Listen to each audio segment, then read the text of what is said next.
Hey everyone, Chef Michael here, and today we're going to talk about how to properly butcher a chicken. And there's a lot of different ways you can cut chickens for a lot of different applications. I'm going to show you two of my favorite styles, the 8 cut and the brick chicken. So come on, let's get started, unless you're chicken. As with anything, it all starts with great quality. Our birds come from Slagle Farms, about an hour and a half away from the club. When you're looking for the bird, you want it to be fresh. You're looking for the limbs to move freely. You want to make sure that the skin can pull away lightly, it's moist, and like I said, the wings and legs all kind of move freely at ease. The inside should have a clean appearance, not slimy, nice, wet, fresh looking. And when you pull away at the skin and rub your fingers over it, it should just gently move around and not be too tight and stuck on. The next step now is to get to our 8 cut, leaving us with wings, breast, thighs, and legs. Take your chicken and identify the spine down the back. Pretty big area, you won't miss it. What we're going to do is trace both sides of the spine and pop that out with a knife, freeing up the wing and the leg. If you look at the breast, you'll see a clear division down the middle. Pretty easy to identify, and we'll get to that shortly. So I like to stand the chicken up and trace along one side of the backbone. You need a pretty rugged knife, even though the bones aren't very thick. Great set of poultry shears also help and make this super easy. Take out the one side and you can see the clear definition of the spine and all the little riblets that you're going to cut through. Don't worry about leaving little fragments of bone. That's not really going to come up or be an issue. In a sawing motion, pop that out. And we're left with the spine that's separated out. Fantastic for making stock, roasting, flavoring soups. Save that. You're going to want it. Now you open up the chicken, you're going to see it's pretty easily identifiable where the breaks are. The wing, the breast, all that. You're going to cut right down the middle. There's a piece of cartilage between the two breasts. Slice right through that, and you're going to want to pop that bone with your knife. And this is the last difficult cut we have to make in this process. Now, flip these over, and what we have are two beautiful halves. You can see here in this dish from Emerald these roasted half chickens. I love them. They're fantastic. They're delicious. These two, they're great. They're wonderful to work with, but we're not done yet. Let's move to the next part and break them down even more. Take your bird and you can clearly identify the hind quarters, the leg and thigh versus the breast. You can slice right through it. There's no bone in your way. Just one swift move of the knife and go right through. And now your chicken's what's called quartered. What we have here are four great cuts: the airline breast and the hind quarter. The hind quarter is a leg and thigh combination. But that's not it. We got to keep moving on, get to the next step. Take these two, and what I like to do is flip all of my pieces of meat over. Basically, the rest is a paint by number. There's a line that goes right through the joint of the wing into the breast. Very easy to separate. You're cutting right through the connective joint. The knife should slide right through easily. Separate off your wing, and you have a breast and a wing. Same with the other one. Simple, pretty quick, and very easy to do.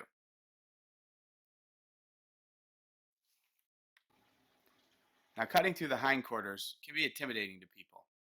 Hindquarters meaning the leg and thigh.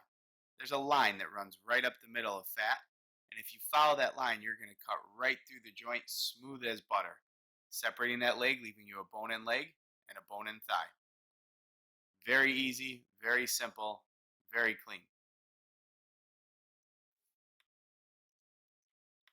Now, math wasn't always my specialty, but I'm pretty sure if we put this all together, we have 1, 2, 3, 4, 5, 6, 7, 8 pieces.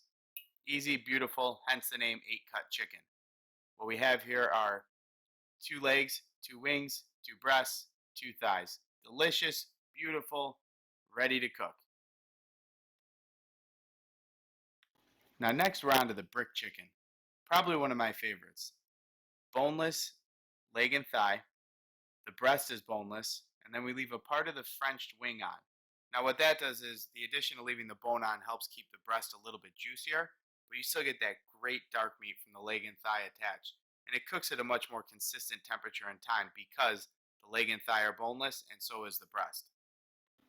This type of chicken, brick chicken, gets its name because traditionally it's roasted in a wood burning oven or on a grill with a brick pressing on top, skin side down, so that skin gets super crispy and delicious. Alright, let's get started again. So we're starting with a whole beautiful chicken once again. We're going to take a look at this and how exactly we're going to attack it. The goal with this chicken is to keep all the meat intact but remove the bones. First thing we're going to do is start with these wings. So I flip the bird over and then trace around the wings with my knife. What I'm doing is freeing that meat and all that connective tissue away, and then with one little pop of the hand, you have a perfectly Frenched airline wing bone. It saves you a lot of trouble and a lot of time from scraping and trying to get all that meat off. Let's do it again to see how easy that is. Quick pop. Perfect. Now I flip the bird over. We're going to start with the breast. It's basically a paint by numbers. You start right with the line, right down the middle of the breast, and the knife's going to take you to one side or the other. What you want to do at this point is trace along that breastbone and pull away with the meat so it creates a little bit of tension and allows the knife to just glide right through. Very simple process if you're just paying attention. It's best if you use just the upper tip of your knife to do this. It gives you the most control. Now that you're through, you want to give a little pop to that wing bone and cut right through that joint. Very simple, very clean. Now what you want to do after you free up the rest of this meat is actually take a look at what you're doing, because underneath the leg and thigh, there's a good chunk of meat in there you don't want to miss. So I like to pull back and free up that thigh bone, separating it out, and that gives me a clear picture of where my next steps are. Follow with your knife, trace underneath on a slight inward angle, go right through that bone. Simple, clean, comes right off. Let's take a look at that process again. Trace it, a little bit of tension and pulling using the upper third part of your knife. Tension is everything because it's going to make it super simple and clean. Pull away by that wing bone.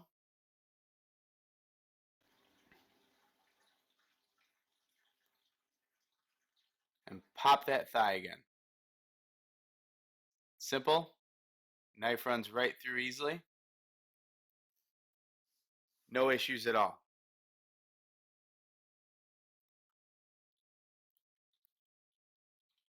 Now save the carcass, because again, you can roast that for great chicken soup or any kind of a chicken stock you're going to use for your sauce.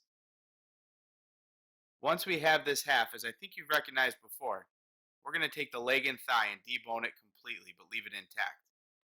Trace around the ankle of the chicken, just like we did the wing, and then using the tip of your knife, you want to trace along that L-shaped leg and thigh bone.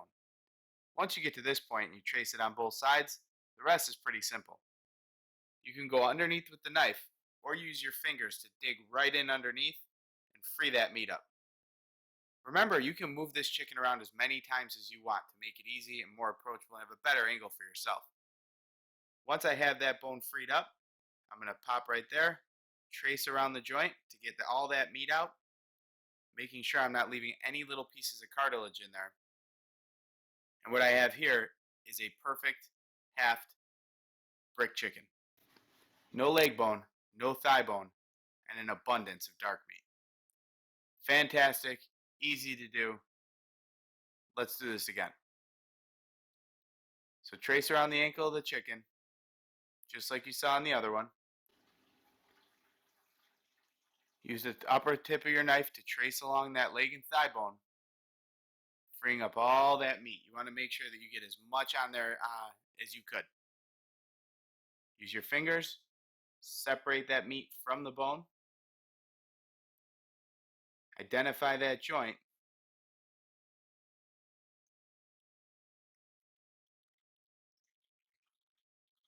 and trim it away beautifully. Again, as you can see, it's not a hard process, but what you get in the end is an absolutely fantastic product. Delicious, clean, no cartilage, no bones, ready to roast and enjoy.